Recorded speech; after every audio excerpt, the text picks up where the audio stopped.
নমস্কার, আমি Rathin Malda golden future থেকে আজকে চলে এসেছি আমরা কলকাতা এয়ারপোর্টে। তো আমাদের যে আজকে 2025-এর যে চায়না ব্যাচ ছিল, মানে চায়নাতে যারা যাচ্ছিল তাদের আজকে ডিপারচার, এবং তাদের সাথে আমিও চলে যাচ্ছি চায়নাতে।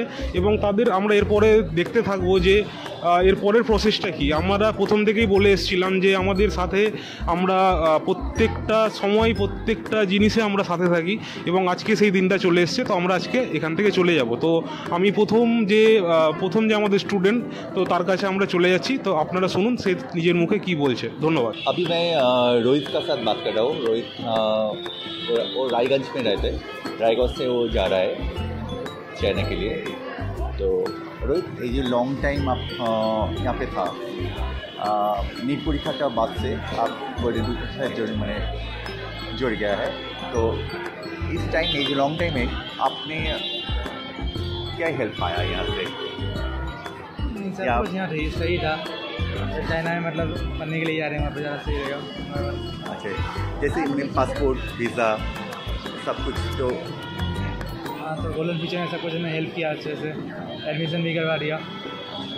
और ये जो आप चाइना जा रहे थे, आपका कैसा फील हो रहा है? थोड़ा बहुत नर्वस है, पहली बार जा रहे हैं।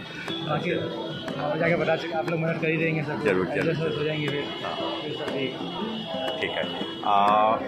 ये रोहित का मम्मी है। मैडम, आपका कैसे लग रहा है? देखते हैं, भेज रहे हैं बच्चा को, कैसे रहता है, मम्मी पापा को छोड़ कर कैसे रह पाएगा। थोड़ा तो हम लोग को भी अति होता है। तो आपको तो भरोसा करना है पूरा? हाँ, भरोसा तो कर रहे हैं, देखें क्या होता है, काबिल बन कर आता है या क्या। नहीं, वो तो होगा ही, वो जरूर होगा। ठीक है, थैंक यू। নমস্কার, আমি মালদা গোল্ডেন ফিউচার থেকে রথিন। তো আজকে আমাদের আরেকটা স্টুডেন্টকে পেয়ে গেছি। তো আমি আজকে জানতে চাইবো তোমার নাম এবং তুমি কোথা থেকে এসছো। আমার নাম ফাবিয়া ইশরাত আর আমি মালদা থেকে। তো আমি আরেকটা জিনিস জানতে চাইবো ফাবিয়া, তুমি এই যে প্রথম দিন তোমার নিট পরীক্ষা হয়েছিল, তারপর তোমার রেজাল্ট বেরোলো, তারপরে এই যে নিট পরীক্ষার পরে যে অনেক স্টুডেন্ট অনেক কিছু বুঝতে পারে না বা কোন কলেজ পাবে, তো আজকে যে তুমি চিচিয়ার যাচ্ছ, তোমার ডে 1 থেকে আজকে যে তুমি চলে যাচ্ছ, তো এই মানে বিভিন্ন ধরনের যে প্রসেসগুলো, যে ডকুমেন্টেশন, পাসপোর্ট, তো তুমি সমস্ত ডকুমেন্টেশনে আমাদের গোল্ডেন ফিউচারকে তুমি কীভাবে পাশে পেয়েছো, একটু যদি আমাদের স্টুডেন্টকে বলতে।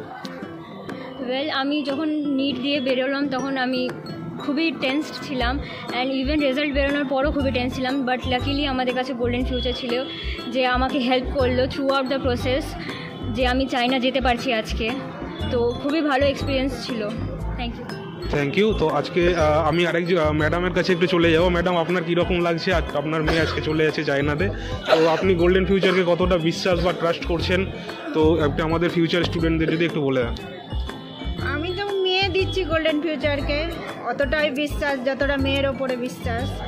মেয়ে ভালোভাবে পড়াশোনা করতে পারলে যদি আসে, তো আমাদেরও নাম উজ্জ্বল হবে, গোল্ডেন ফিউচারেরও নাম উজ্জ্বল হবে। ধন্যবাদ ম্যাডাম। স্যার, কিছু যদি একটু বলতেন। হ্যাঁ, সব বলে দিয়েছে, আমার মেয়ে যা বলেছে সেটাই, আমার স্ত্রী যা বলেছে সেটাই। খুব সুন্দর লাগলো আমাদেরকে আর কি, গোল্ডেন ফিউচারের সঙ্গে যাচ্ছে বলে আমাদের মনে আশা, খুব ভালো লাগলো আর কি। ওকে, ধন্যবাদ স্যার।